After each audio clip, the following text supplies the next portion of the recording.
दोस्तों, कहानी की शुरुआत होती है जापान के गांव ओकिनावा से, जहां जैक मियागी अपने स्टूडेंट डेनियल को बता रहे होते हैं कि उनके पूर्वज एक बार मछली पकड़ने समय गलती से जापान से चीन चले गए थे। वहीं उनकी मुलाकात एक कुंफू मास्टर हेन सैफू से हुई, जिन्होंने उन्हें कुंफू सिखाया। मियागी के पूर्वज फिर उस विद्या को जापान लेकर आ गए। तभी से मियागी और हान परिवार के बीच एक गहरा रिश्ता बन गया। कट टू साल 2025। चीन के हान स्कूल ऑफ कुंफू में हान सिफू बच्चों को ट्रेनिंग दे रहे होते हैं। उन्हीं में से एक बच्चा होता है ली फोंग। ली मेहनत से ट्रेनिंग कर रहा होता है, लेकिन तभी उसकी माँ वहां आ जाती है। एक छोटी बच्ची उन्हें रोकती है और बताती है कि उनका बेटा ट्रेनिंग कर रहा है। ली की माँ को फाइटिंग से नफरत है। वो सिफू से कहती है, मैं पहले ही अपने एक बेटे को खो चुकी हूँ, मैं अपने दूसरे बेटे को नहीं खोना चाहती। ली की माँ को न्यूयॉर्क में एक नई नौकरी मिल जाती है और वह ली को वहीं ले जाने की फैसला करती है, ताकि वह हिंसा और फाइटिंग से दूर रह सके। न्यूयॉर्क पहुंचने के बाद ली इसकी मुलाकात होती है मिया नाम की लड़की से, जो अपने पिता विक्टर की पिज्जा शॉप में काम करती है। अगली सुबह मिया को न्यूयॉर्क घुमाने ले जाती है। रास्ते में मिया का स्कूटर खराब हो जाता है और दोनों मेट्रो में सफ़र करने लगते हैं। यही उनकी मुलाकात होती है मिया के बॉयफ्रेंड कॉनर से। कॉनर ली से पूछता है, क्या तुम्हें कुंफू आता है? मिया कहती है, हमें अकेला छोड़ दो।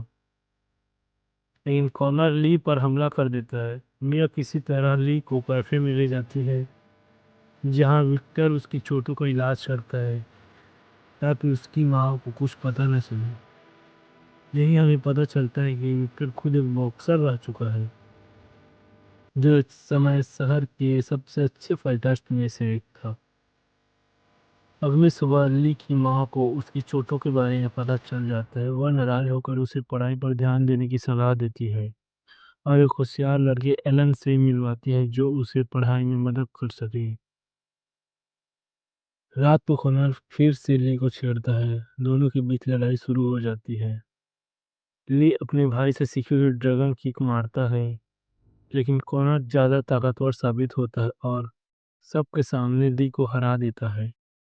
इसके बाद कॉनर ली को शहर के सबसे बड़े कराटे टूर्नामेंट के लिए चैलेंज करता है।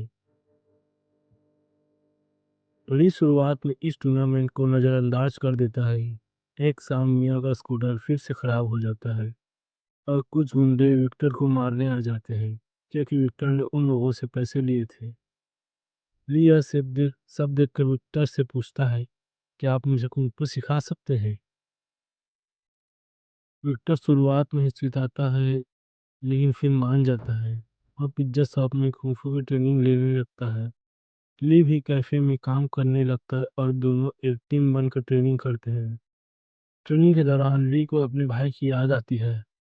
एक साल पहले जब वह और उसका भाई एक टूर्नामेंट जीतकर घर लौट रहे थे, रास्ते में कुछ लोगों ने उन पर हमला कर दिया था। ली का भाई चाकू से वार से मारा गया था और ली कुछ भी नहीं कर पाया था। एक दिन मिया ली से कहती है, लेकिन ली मना कर देता है, क्योंकि उसका टेस्ट होता है। जब वह बाद में वहां पहुंचता है तो देखता है कि मिया कॉनर के साथ है, लेकिन उसे नज़रअंदाज करता है। मिया पूछती, क्या हुआ? ली जवाब देता है, कॉनर से क्यों नहीं पूछती। दोनों के बीच में मनमुटाव हो जाता है। विक्टर उसे समझाता है कि जीवन में पीछे देखना जरूरी है, लेकिन आगे बढ़ना उससे भी ज़्यादा जरूरी है। ली सिफुहान से माफ़ी मांगने जाता है, जहां उसकी मुलाकात डेनियल लारूसो से होती है। सिफुहान डेनियल से कहते हैं, मुझे तुम्हारी मदद चाहिए। मैंने ली को कुंफू सिखाया है, लेकिन इस टूर्नामेंट को जीतने के लिए उसे मियागी स्टाइल कराटे भी सीखना होगा। डेनियल पहले तो मना कर देता है, लेकिन फिर मियाओ आता है। अब ट्रेनिंग शुरू होती है। हान सिफू और डेनियल मिलकर ली को कुंफू और मियागी कराटे दोनों सिखाते हैं।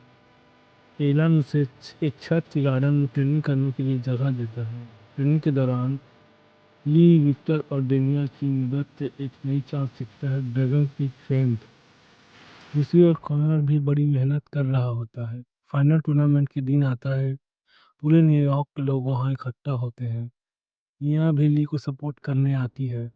फाइट शुरू होता है। कॉनर शुरुआत में 4 पॉइंट ले जाता है जबकि ली के पास 1 पॉइंट होता है, लेकिन धीरे धीरे ली वापसी करता है। दोनों के पॉइंट बराबर हो जाते हैं। आखिरी राउंड में कॉनर का एक साथी ली को धक्का मार गिरा देता है जबकि काउंटडाउन शुरू करता है। ली को अपने भाई की याद आती है, विक्टर की बातें याद आती है और वह उठ खड़ा होता है। वह अपने स्पेशल मूव ड्रैगन फ्रंट लगाता है और कॉनर को हरा देता है। मैच जीतने के बाद भी कॉनर उस पर हमला करता है लेकिन ली उसे नहीं मारता। वह दिखाता है कि असली फाइटिंग अंदर से होती है, उस पर काबू रखना। कहानी के अंत में डेनियल को एक पिज्जा बॉक्स मिलता है। पिज्जा भेजा गया होता है ली की तरफ से और कैमियो होता है जॉनी लॉरेंस का, जो डेनियल से कहता है हमें एक पिज्जा शॉप खोल लेनी चाहिए। तो दोस्तों, यह कराटे किड लेजेंड्स 2025 की पूरी कहानी आपको कैसी लगी कमेंट में जाकर जरूर बताएं। और वीडियो पसंद आए तो लाइक करें और सब्सक्राइब करना मत भूलिएगा। मिलते हैं ऐसे ही नेक्स्ट वीडियो पे।